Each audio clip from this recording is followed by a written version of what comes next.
simplement par essayer de, pas de définir un collectif, mais savoir si c'est pas une sorte de, comme c'est des choses suffisamment rares, une sorte d'utopie qui marche.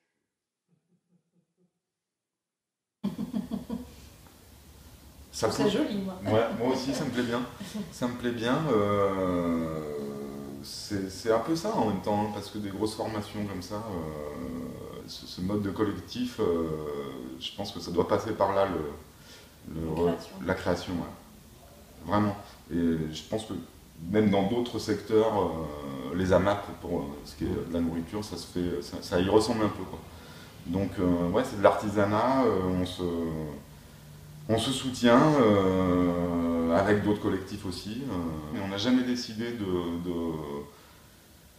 se dire, nous, ce qu'on fait, c'est ça, c'est cette musique-là. Non, parce qu'on aime tout jouer. La preuve, on fait un bal aussi, avec des musiciens qui font pourtant à côté du noise, du jazz trad. On a tous des formations diverses. Et c'est ça, en fait, qui nous rassemble, quoi. C'est cette mixité qui nous rassemble. C'est nos différences. C'est nos différences, exactement.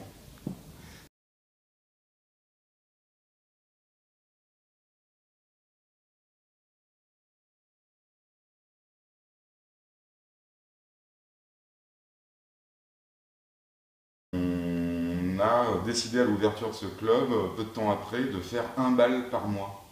Donc on montait 30 morceaux tous les mois, qu'on répétait le jour même et on jouait le soir. Et puis mais sans savoir vraiment si ça allait marcher, quoi. Et ça a cartonné, mais vraiment cartonné, quoi. Donc on a fait ça pendant 2 ans, après on avait tous des projets qui commençaient à pas mal marcher, donc on avait moins de temps à accorder, ça s'est soufflé un petit peu, on s'est dit on va arrêter ça, on va en faire plus qu'un dans l'année, ça sera le premier samedi de janvier. Et ça, c'est vraiment le seul truc récurrent qu'il y a depuis 5 ans, quoi. Et l'année dernière, on en a fait un pour les 10 ans au Ninkasi Karo. Donc c'est la première fois on le faisait en dehors du périscope aussi. Et on a blindé le Ninkasi, quoi, donc on était super contents. Comme on produisait la soirée en plus, c'était mieux. Et puis on avait plein de nouveaux copains qui venaient s'amuser avec nous, dont Carmen, Billy, Suissard, Mme Pinard, pas mal de copains qui sont venus. Donc on était une bonne quinzaine, voire peut-être une vingtaine. Sur scène, à Wa, ouais. Et on a pris un pied immense, quoi. Et on s'est dit, là, moi, ça a redonné de l'envie à tout le monde pour essayer d'en faire un peu plus, quoi. D'en faire plus régulièrement, quoi. Et là, il se trouve qu'on arrive même à le vendre maintenant. On nous appelle. On a des appels entrants pour acheter le bal. Il peut tourner. Bon, c'est sûr qu'il peut tourner. Il peut tourner. Je pense qu'il faudrait qu'il tourne. On en a parlé, on va... Et programmateur. On en a parlé, on va voir. Et puis je sais, pour avoir croisé pas mal de gens du milieu sur Lyon, qu'ils en ont entendu parler en bien et que ça leur a donné des idées, ouais, pour des programmations. Ouais. Alors les guests, après, il faut encore qu'ils soient dispo, hein, mais